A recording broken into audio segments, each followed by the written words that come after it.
Today we are prepare chart showing application of rule of debit and credit of different account. Transaction number 1.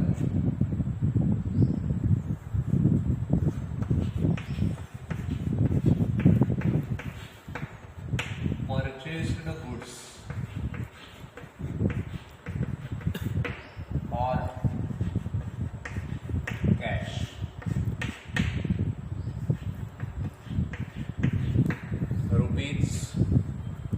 ₹4,000. Purchased goods for cash म्हणजे cash purchases की माल रोखीनं खरेदी केलाय. आधीच्या एका व्हिडिओमध्ये सोल्ड गुड्स फॉर कॅश असा transaction आपण अभ्यासला होता.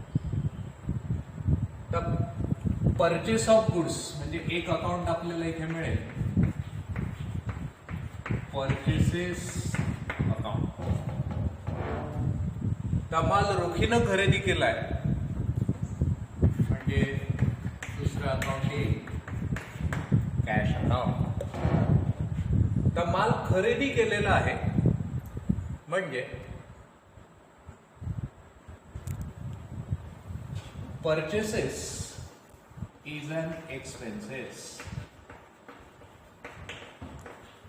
Purchases is an expenses. आता रोखीनं माल खरेदी करणार म्हणजे आपण पैसे देणार आहोत. आता पैसे दिले हा आपला खर्च झाला.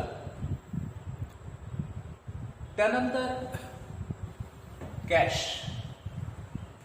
तर माल खरेदी केलाय याचा अर्थ माल आपल्याकडे आलाय आणि त्याच्या अगेन्स्ट आपण कॅश दिली. हे कॅश गोज आउट. आपल्याकडून पैसे गेले तिथे कॅश गोज आउट. आता जेव्हा आधीच्या एका व्हिडिओमध्ये आपण सोल्ड गुड्स फॉर कॅश घेतलंय त्याच्यामध्ये बघा की माल विकलाय, पैसे आले, तिथे कॅश कम सीन झाली कारण माल विकलाय, इथे माल खरेदी केलाय, कॅश गोज आउट झाले. खरेदी केलाय म्हणजे हा आपला एक्सपेन्सेस आहे. Purchases is an expenses. Purchases अकाउंटचा टाईप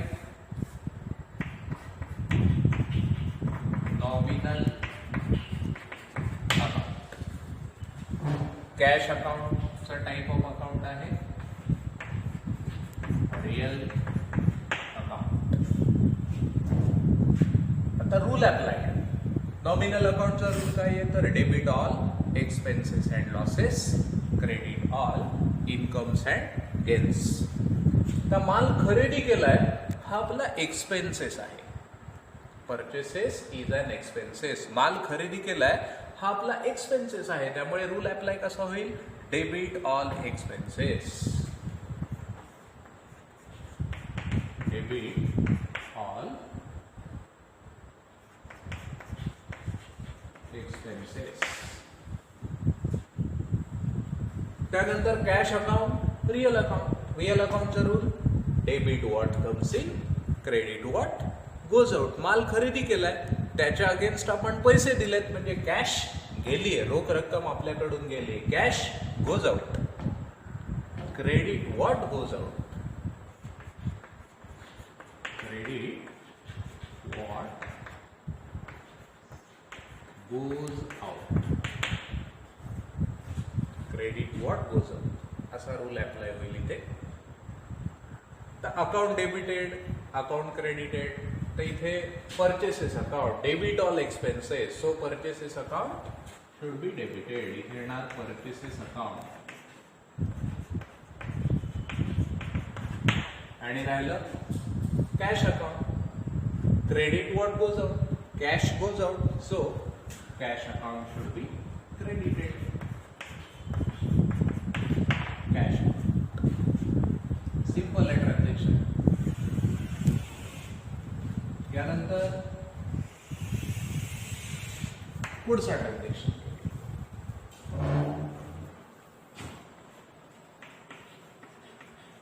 फर्निचर कॉस्टिंग ₹20,000.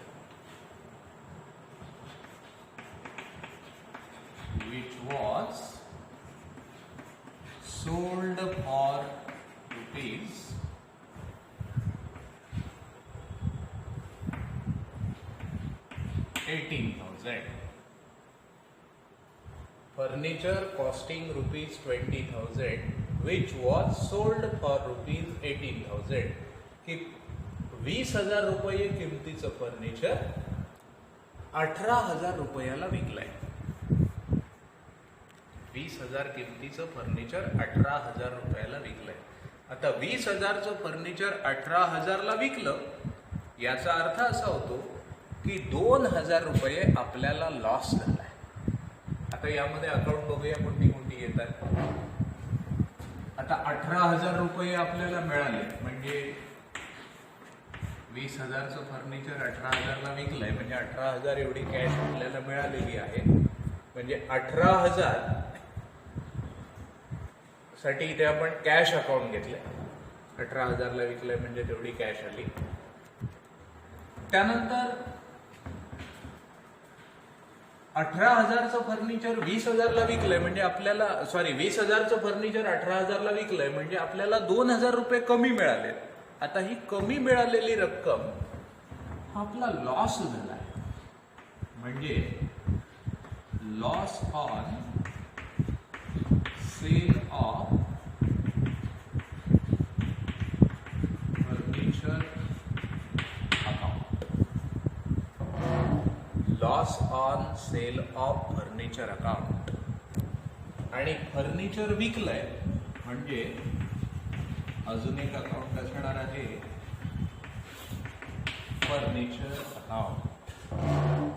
आता बघा कॅशच्या बाबतीमध्ये इथे आपण ऍस्पेक्ट बघूया किंवा इफेक्ट बघूया की फर्निचर विकलंय याचा अर्थ आपल्याला कॅश मिळाली, पैसे मिळाले रोख स्वरूपामध्ये.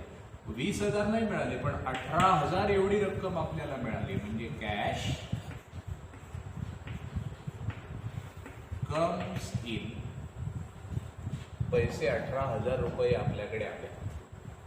आता 20,000 येणं अपेक्षित होतं 20,000चे फर्निचर विकलंय म्हटल्यावर, परंतु 18,000च आले.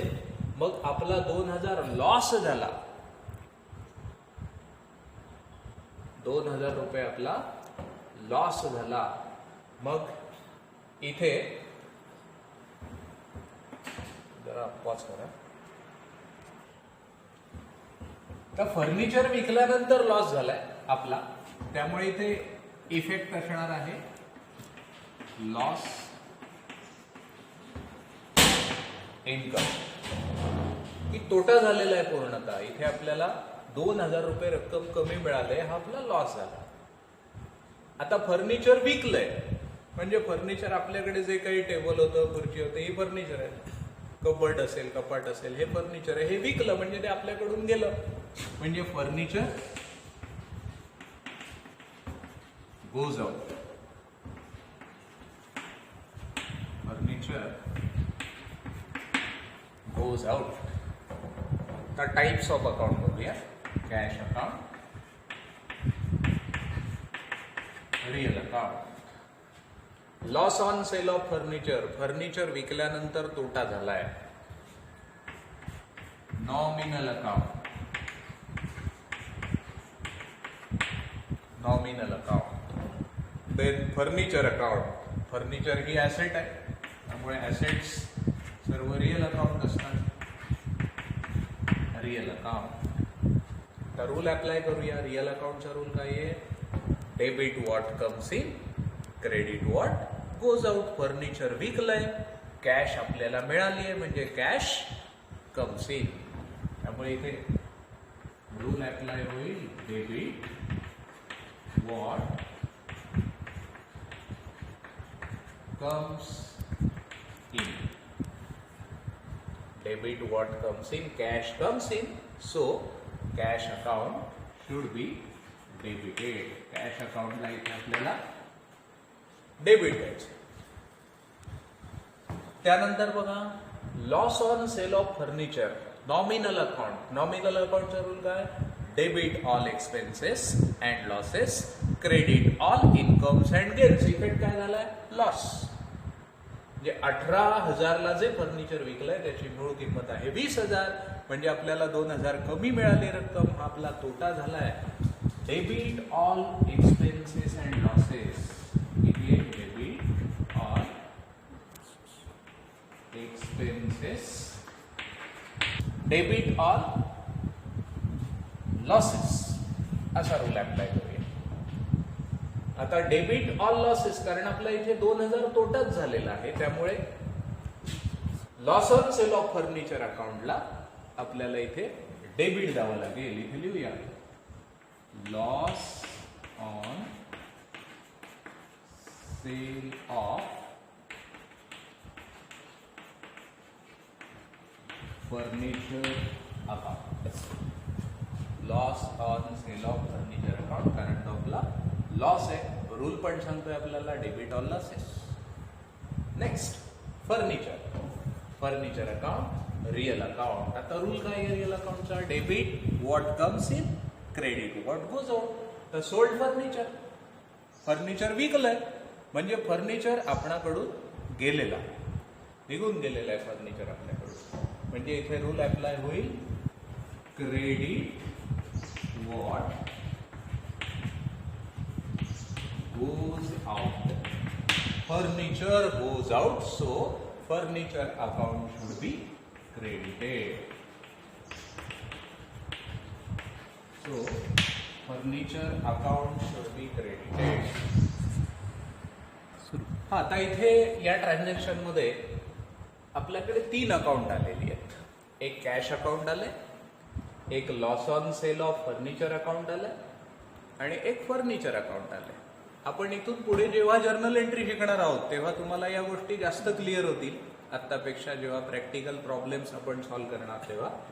पण आता अमाऊंट कशा लिहायच्या हा जेव्हा आपल्या समोर प्रश्न राहतो. आता बघा इथे cash account, real account, debit what comes in असा रूल अप्लाय केलाय. मग कॅश अकाउंटला आपण इथे डेबिट देणार आहोत. पण 20,000चं फर्निचर 18,000ला विकलंय, याचा अर्थ आपल्याला 18,000 कॅश मिळाली. म्हणजे कॅश अकाउंटची रक्कम आपण इथे लिहिताना 18,000 डेबिट लिहायची.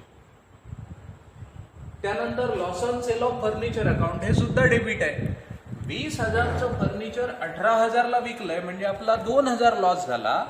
त्यामुळे loss on sale of furniture अकाउंटला अमाऊंट द्यायचे इथे आपल्याला 2,000. म्हणजे असं डेबिट अमाऊंट बघा किती झाली. टोटल डेबिट कॅश अकाउंटचे 18,000 अधिक loss on sale of furniture अकाउंटचे 2,000, असे 18 अधिक 2 20,000च झाली अमाऊंट. फक्त आपण त्याचं बायफर्केशन केलं की ऍक्च्युअल कॅश किती मिळाली ती कॅश अकाउंट म्हणून दाखवायची 18,000 आणि ऍक्च्युअल तोटा किती झाला तर 2,000 झाला, तो loss on sale of furniture account म्हणून दाखवायचा 2,000. असं डेबिट अमाऊंट झाली 18 अधिक 2 20,000. आणि फर्निचर विकलेलंच आहे आपण, त्याची कॉस्ट मूळ किंमत आहे 20,000.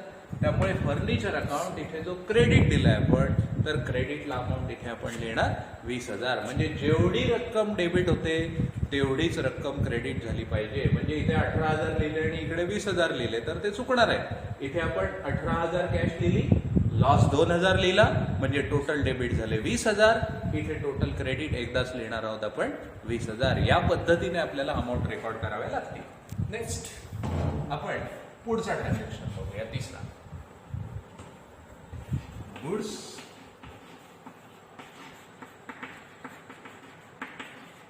distributed as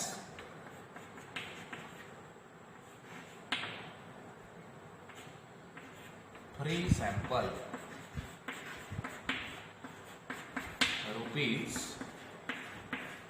2,000. Goods distributed as free sample. आता गुड्स डिस्ट्रीब्युटेड म्हणजे काय की मालाचं वितरण केलंय. पण काय म्हणून वितरण केलंय? फ्री सॅम्पल, नमुना म्हणून मोफत दिलंय. तर आपल्याला सुद्धा काही व्यापारी, काही दुकानदार, एखादं त्यांच्याकडे नवीन प्रॉडक्ट आलं की त्याचं प्रमोशन करण्यासाठी आपल्याला एखादी वस्तू देतात फ्री म्हणून. आता फ्री का दिला जातो माल?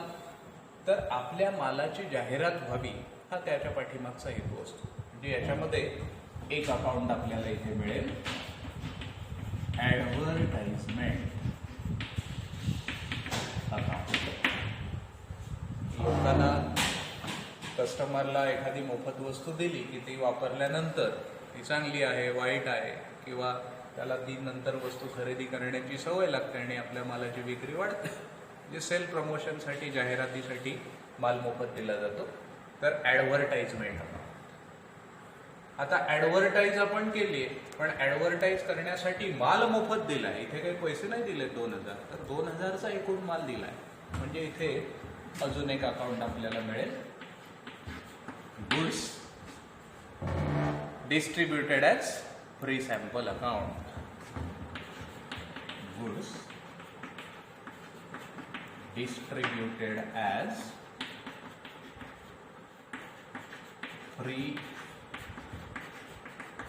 Sample account. आता आपण जाहिरात केली, तर जाहिरातीसाठी माल आपण दिलाय, हा आपला एक्सपेन्सेस आहे, लॉस नाही आहे. माल लोकांना फुकट वाटला म्हणजे, मोफत दिला म्हणजे, तर तो आपण खर्च करतोय का, तर या जाहिरातीवरून किंवा हा माल मोफत वाटल्यावरून भविष्यात आपला सेल वाढणार आहे, हा त्याच्या पाठीमागचा हेतू आहे. त्यामुळे ऍडव्हर्टाइजमेंट हा लॉस नाहीये, तर ऍडव्हर्टाइजमेंट हा आपला एक्सपेन्सेस आहे. आता आपण टीव्हीवर वगैरे ज्या जाहिराती बघतो, त्या जाहिरातीवर कंपन्यांनी खर्च का केलेला असतो, तर जाहिराती बघून ग्राहकांनी अधिकाधिक वस्तू किंवा सेवा खरेदी कराव्यात, हा त्याच्या पाठीमागचा हेतू असतो. आणि सेल्फ प्रमोशनसाठी ऍडव्हर्टाईज केली जाते, त्याच्यावरचा झालेला लॉस नसून तो आपला एक्सपेन्सेस आहे. ऍडव्हर्टाइजमेंट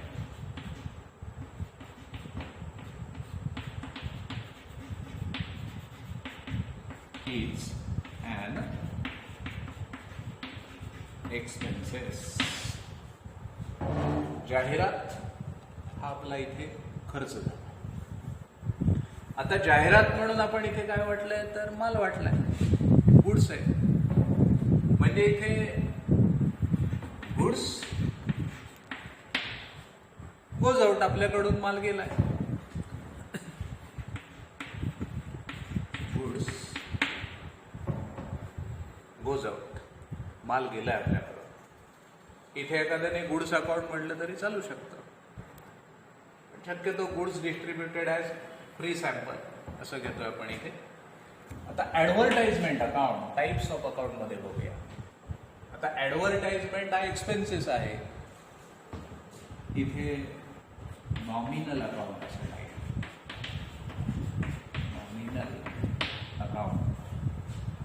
त्यानंतर goods distributed as free sample, इथे मालच मोफत वाटलाय आपण, त्यामुळे हा प्रकार रिअल अकाउंटिंग, माल गेलाय आपल्याकडून. ऍडव्हर्टाइजमेंट नॉमिनल अकाउंट, रूल कसा अप्लाय होईल, नॉमिनल अकाउंटचा रूल आहे debit all expenses and losses, credit all incomes and gains.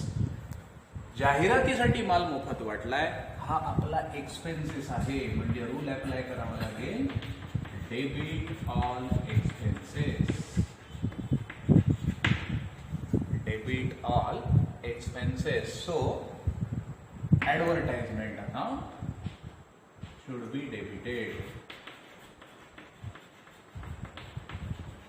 Advertisement अकाउंटला आपल्याला डेबिट द्यायचे.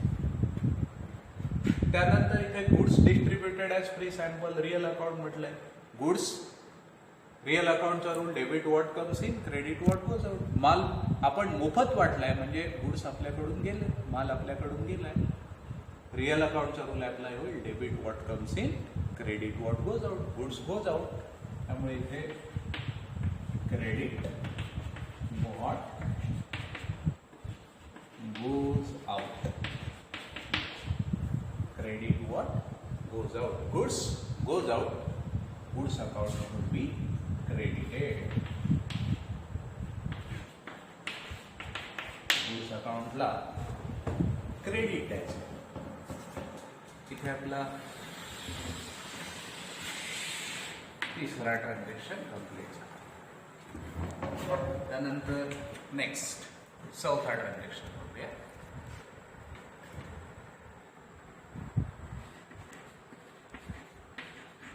Cash withdrawn from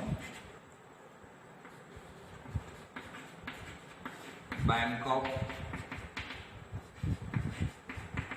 India rupees 1000 for personal use. तर आधीच्या एका चार्टमध्ये व्हिडिओमध्ये पण कॅश डिपॉझिट केली होती बँकेत, कॅश विड्रॉ पण केली होती, पण तिथे cash withdraw for office use होती. विड्रू कॅश ₹2000 असं काहीतरी होतं एक ट्रान्झॅक्शन फॉर ऑफिस यूज. आता इथे आपण पर्सनल यूज साठी बँकेतून पैसे काढलेत. सुरुवातीला अकाउंटिंग टर्म्स चे जे व्हिडिओ आपणाला दिलेले आहेत त्यामध्ये एक टर्म झालेली आहे, ड्रॉइंग्स नावाची एक टर्म झाली आहे. Cash or goods or any other asset withdrawn by proprietor for his personal use is called drawing. इथे व्यक्तिगत उपयोगासाठी व्यवसायातले पैसे आपण घेतले ₹1000. आता व्यक्तिगत उपयोगासाठी ₹1000 घेतलेत, याला आपण ड्रॉइंग असं म्हणायचं. म्हणजे एक अकाउंट आपल्याकडे आलं, ड्रॉइंग अकाउंट. आता ऑफिस यूज साठी व्यवसायाच्याच कामासाठी जर तुम्ही ते पैसे काढले असते बँकेतून तर इथे कॅश अकाउंट आलं असतं. पण हे पर्सनल यूज साठी काढताय, याच्याऐवजी माल सुद्धा घेऊ शकतो आपण ड्रॉइंग म्हणून फॉर पर्सनल यूज. व्यवसायातली एखादी ॲसेट पण घेऊ शकतो, त्यालाही ड्रॉइंग म्हणतात. आणि कॅश विथड्रॉ केली आहे, त्यामुळे दुसरं अकाउंट येणार आपल्याकडे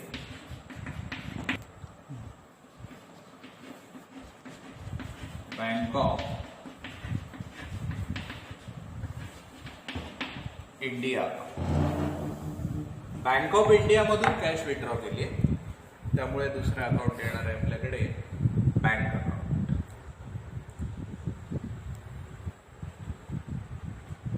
आता ड्रॉइंग्स हे कोणी घेतलंय तर प्रोप्रायटरने घेतले. व्यवसायाचा जो कोणी मालक आहे त्याने स्वतःसाठी पैसे घेतले. म्हणजे ड्रॉइंग्स हे काय असणार आहे,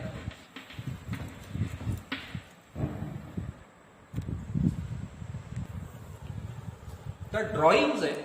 आता ड्रॉइंग्स म्हणजे काय तर प्रोप्रायटरने म्हणजे व्यवसायाच्या मालकाने बँकेतून पैसे काढलेत स्वतःच्या वापरासाठी. म्हणजे इथे येणार effect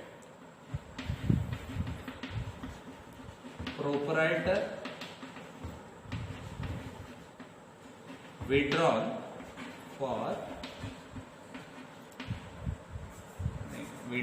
from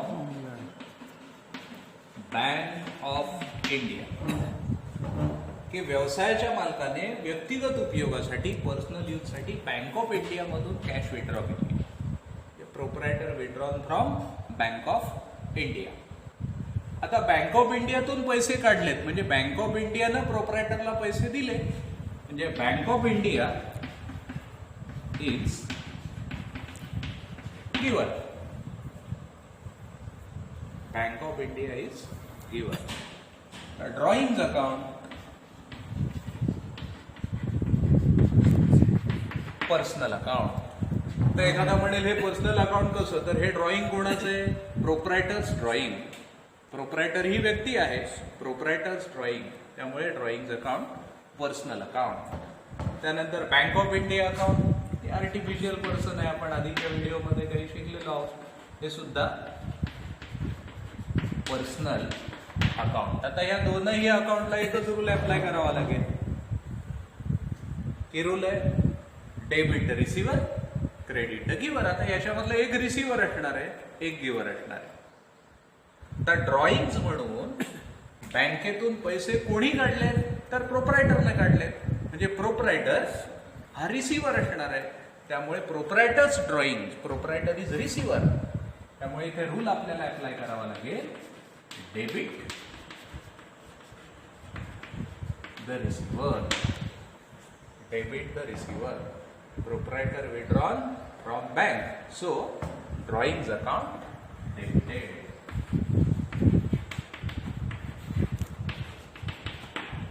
Drawings account debited. त्यानंतर प्रोप्रायटरनं विड्रॉ केली पर्सनल यूज साठी, पैसे दिले कोणी बँकेनं, पर्सनल अकाउंटच आहे.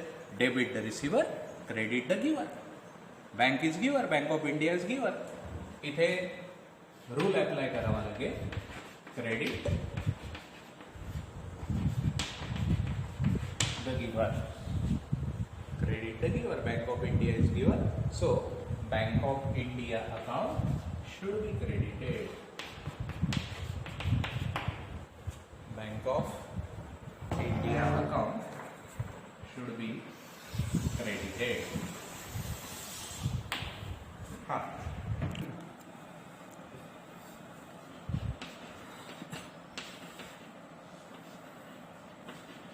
Withdrew rupees, cash withdrew, withdrew rupees 2000 from business for personal use. from business for personal use. Transaction same आहे, थोडासा बदल आहे. इथे cash withdrawn from bank of India म्हटलंय, इथे विड्रू रुपीज 2000 फ्रॉम बिझनेस म्हटलं. म्हणजे इथं बँकेतनं पैसे काढले, इथनं व्यवसायातले पैसे घेतले. कशासाठी घेतले होते? इथे बँकेतून पर्सनल यूज साठी घेतले, इथे बिझनेस मधून पर्सनल यूज साठी घेतले. इथे बिझनेस, इथे बँक. एवढाच बदल आहे की व्यवसायातून पर्सनल यूज साठी पैसे आपण इथे घेतलेले आहे. म्हणजे एक अकाउंट येणार, पर्सनल यूज साठी पैसे घेतलेत. म्हणजे इथे जसं ड्रॉइंग अकाउंट आलं तसं सेम इथे ड्रॉइंग अकाउंट आहे. इथं बँकेतून कॅश काढली होती म्हणून बँक ऑफ इंडियानं, इथे आपण डायरेक्ट बिझनेस मधनं पैसे घेतलेत त्यामुळे इथे कॅश अकाउंट येणार. रोख रक्कम व्यवसायातून उचलली आहे त्यामुळे कॅश अकाउंट येणार आहे. आता ऍस्पेक्ट बघा काय होणार आहे. Proprietor withdrawn from bank of India. इथे फक्त बदल एवढाच होईल, proprietor withdrawn from business.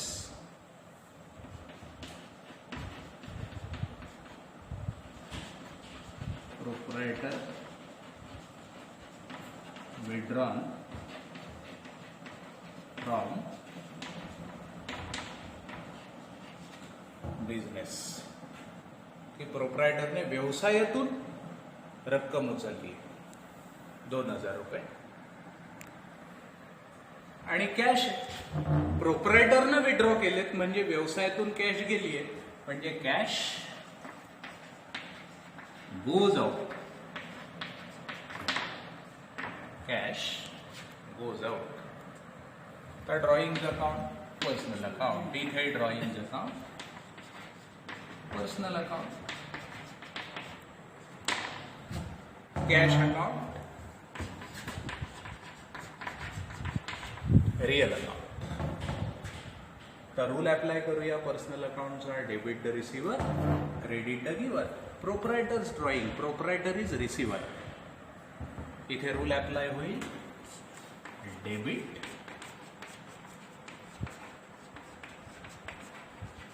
The receiver. Debit the receiver. Second, cash account, real account. Real अकाउंटचा rule, debit what comes in, credit what goes out. Cash goes out. म्हणजे इथे rule apply करावा लागेल आपल्याला. Credit what goes out. Credit what goes out.